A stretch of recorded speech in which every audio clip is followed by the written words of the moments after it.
Ciao a tutti e bentornati nel mio canale. Oggi vi farò vedere un video tutorial diverso da tutti quelli che ho fatto, bensì non faremo un tutorial su come realizzare un presepe o un accessorio del presepe, ma bensì un attrezzo che ci servirà per texturizzare appunto alcune parti del nostro presepe. Questo presepe che sarà realizzato con del polistirene, che come detto nei video precedenti è un materiale molto leggero, molto facile da lavorare e soprattutto si può fare veramente tantissime cose.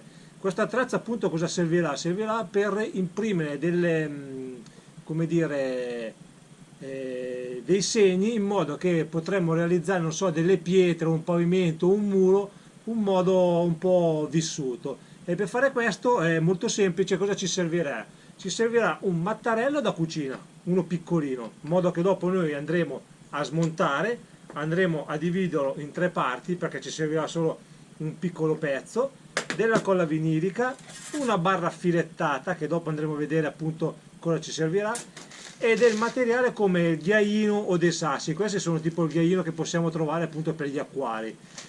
Bisogna prendere di grammature un po' più grosse e un po' più fine, perché appunto a seconda di quello che noi vorremmo realizzare possiamo utilizzare appunto questo qua un po' più grosso per fare sì che le impronte siano un po' più marcate, o queste qua che sono più sottili per far sì che i segni siano molto più delicati.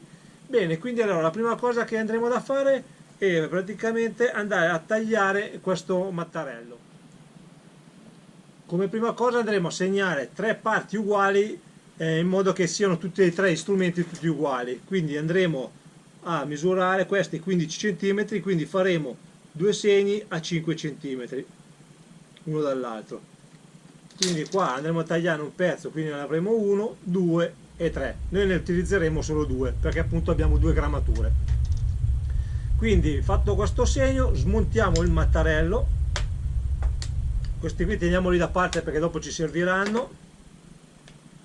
Ecco qua, questo qui non ci serve più perché dopo andremo a utilizzare questa barra filettata che fungerà da manico. E niente, andiamo a tagliare appunto questo mattarello. Abbiamo tagliato in parti uguali i due cilindretti. Adesso il passaggio successivo qual è? Quello di tagliare due pezzi di barra filettata. Io la faccio lunga 20 cm perché dopo andrà piegata a 90 gradi in modo che questo venga inserito qui all'interno e noi potremo utilizzarlo come fosse un rullo da pittore. Quindi come detto andiamo a tagliare 20 cm questa barra filettata. Le barre sono state tagliate, adesso dobbiamo praticamente piegare a 90 gradi questa barra, perché come detto prima noi andremo ad inserire questo perno qua facendolo uscire di qua e fissandolo con un dado. Questo deve essere piegato a 90 gradi. Dopo andremo a applicare dall'altra parte il suo pomellino in modo che appunto per lavorarci riusciamo tranquillamente a usarlo. E poi come ultimo passaggio, come detto all'inizio del video, andremo ad applicare con della colla vinilica queste due grammature. Bene, allora adesso piego un attimo queste barre filettate e vi faccio vedere. Allora abbiamo piegato a 90 gradi per la barra filettata, quindi adesso cosa dobbiamo fare? Abbiamo inserito un dado qua di fermo, lo inseriamo dentro il nostro cilindretto che abbiamo tagliato, lo fermiamo con un altro dado, ecco fatto, applichiamo il nostro pomello che era del mattarello, lo avvitiamo in questo modo e adesso cosa facciamo? Andiamo ad applicare praticamente la colla sul rullino in questo modo. Lo applichiamo anche abbondante.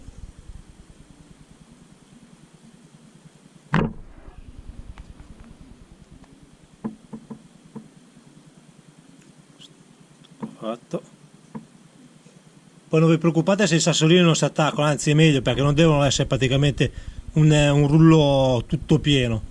Quindi abbiamo messo la colla, andiamo a rovesciare sul piattino questi sassolini e andiamo a passare il nostro rullo sopra i sassi in questo modo.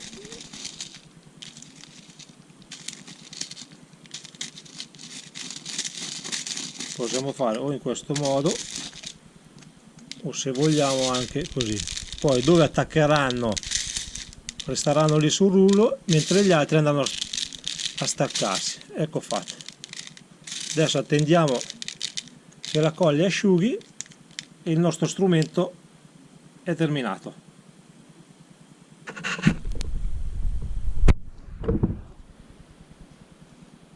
Eccomi di nuovo qua, scusate, mi ero dimenticato prima, quando avevamo detto di fare questa piega a 90 gradi, di fare anche ulteriore 2 pieghe, come potete vedere, questa e questa. Perché facciamo questa operazione? Perché dopo, quando andremo a lavorare sul nostro pezzo, questo sarà più stabile, mentre se questa qui rimaneva come prima dritta, l'attrezzo continuava a piegarsi. Quindi bisogna fare appunto queste 2 pieghe, niente di difficile, basta magari metterla in morsa e fare la piega in modo che questo qua, come potete vedere, sia ben centrato, in modo che sia ben stabile.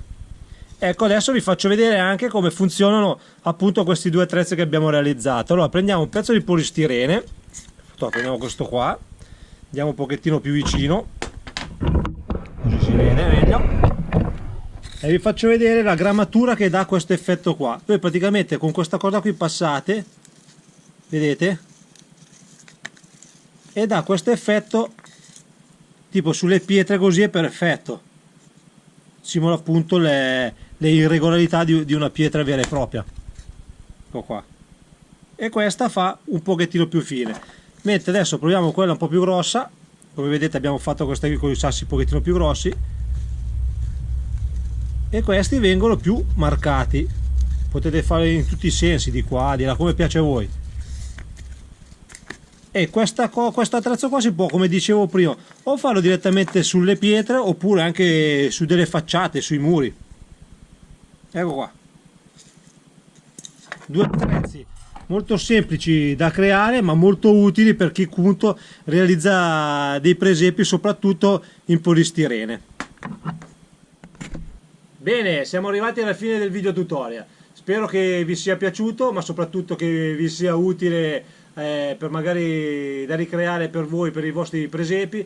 Io ve lo consiglio vivamente di fare questo attrezzo. È uno strumento molto semplice, come avete visto dal video tutorial, ma molto indispensabile appunto per fare la textatura delle pietre o di una pavimentazione. È molto semplice, molto pratico, piccolino. Adesso ho fatto queste 2 grammature, però vi consiglio anche di fare magari una grammatura un po' più fine, magari anche un po' più spessa, a seconda delle vostre esigenze. Quindi non mi resta che dire grazie della visione.